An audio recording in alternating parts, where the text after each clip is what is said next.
अब हमने देखना है कुछ मटेरियल्स को हम हार्ड मटेरियल्स मैग्नेटिक मटेरियल्स कहते हैं और कुछ को सॉफ्ट मैग्नेटिक मटेरियल्स कहते हैं।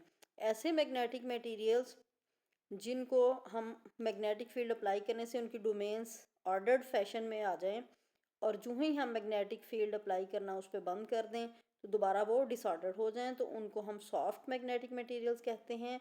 और जिनकी डोमेन्स को हम इजीली अलाइन अप ना कर सकें, वो इजीली ऑर्डर फॉर्म में ना आए, लेकिन मैग्नेटिक फील्ड फिर जब एक दफ़ा अपनी लाइनिंग में आ जाएं, अलाइन अप हो जाएं, तो उसके बाद आप फिर दोबारा उनको डिसऑर्डर करने के लिए भी आपको ज़्यादा एनर्जी देना पड़ती है या उसको ज़्यादा टेम्परेचर इंक्रीज़ करके उन्हें डिसऑर्डर करना पड़ता है, यानी वो परमानेंट मैग्नेट्स भी बन जाते हैं। ये मटेरियल्स को हम देखते हैं।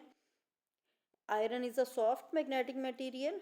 इसको आयरन को हम सॉफ्ट मैग्नेटिक मटेरियल कहते हैं क्योंकि इसकी डोमेन्स इजीली ओरिएंट जब होती हैं लाइन में आ जाती हैं जब मैग्नेटिक फील्ड अप्लाई करते हैं। जब आप मैग्नेटिक फील्ड रिमूव करते हैं तो दोबारा वो अपनी ही डिसऑर्डर फैशन में इजीली चली जाती हैं, तो ये सॉफ्ट मैग्नेटिक मटेरियल है। Iron is a soft magnetic material. Its domains are easily oriented on applying an external field and also radially returns to random position when the field is removed. This is desirable in an electromagnet. Electromagnet में हमें ऐसे ही material की ज़रूरत होती है and also in transformer, तो ये transformer में भी यूज़ होता है आयरन क्योंकि ये सॉफ्ट मैग्नेटिक मटेरियल्स है। Domains in steel on the other hand are not so easily oriented to order. They require very strong external field, but once oriented, retain the alignment. Thus, steel makes a good permanent magnet. इस तरह steel को हम permanent magnet बना सकते हैं और ये hard material कहलाएगा। It is known as hard magnetic material. And another such material is a special alloy alnico.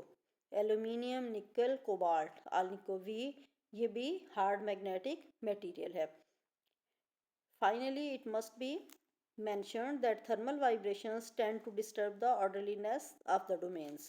Temperature increase करने से डोमेन्स की ऑर्डरलीनेस डिस्टर्ब हो जाती है। Ferromagnetic materials preserve the orderliness at ordinary temperature, लेकिन ferromagnetic materials की ये property है कि ऑर्डिनरी टेम्परेचर थोड़ा बहुत इंक्रीज करने से ये अपनी ऑर्डरलीनेस को बरकरार रखते हैं।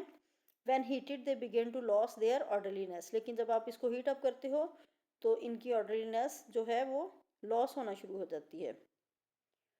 When heated, they begin to lose their orderliness due to the increased thermal motion. This process begins to occur at particular temperature, different for different materials. ये मखसूस टेम्परेचर पे ऑर्डरलीनेस डिस्टर्ब होना शुरू हो जाती है। उस टेम्परेचर हर मटेरियल के लिए डिफरेंट होता है, उस टेम्परेचर को क्यूरी टेम्परेचर कहते हैं। Above the Curie temperature iron is permanent magnet but not paramagnetic. Above the Curie temperature, iron is paramagnetic but not ferromagnetic और आयरन के लिए क्यूरी टेम्परेचर 750 डिग्री सेंटीग्रेड है।